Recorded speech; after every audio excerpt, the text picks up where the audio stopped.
I get my definitions from the Bible. I know it sounds weird at times. But the Bible clearly says that man was made in the image and likeness of God.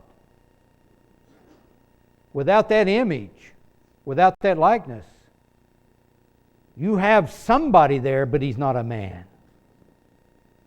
He's not a man by the definition that God gave us. He's not the man that God says he is. He's not the man that he can be. Without God, man is a lost creature and is the victim of his father's sins and will pass on his own sins to his own children. What a cycle. Doesn't that sound so somber and terrible? It is a curse. But thank God there is another memorial. Memorial number 2 is the blessing of God.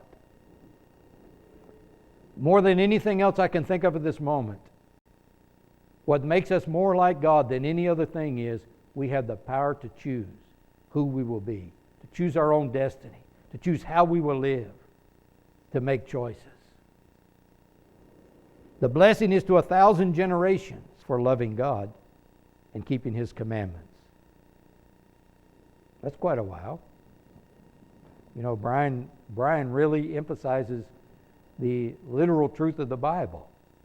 Rightly divided, properly interpreted, understood the way it was intended to be understood. It absolutely is infallible, and it means exactly that, exactly. Plus or minus anything, it is absolute, the final word of truth. The Bible is in fact true. So, how long is 1,000 generations? Well, a lot of people say, you know, a generation, they estimate this, a lot of end-time prophets and so forth say a generation is referred to oftentimes as about 40 years. So 1,000 times 40, you get 40,000 years. That's quite a long period of time.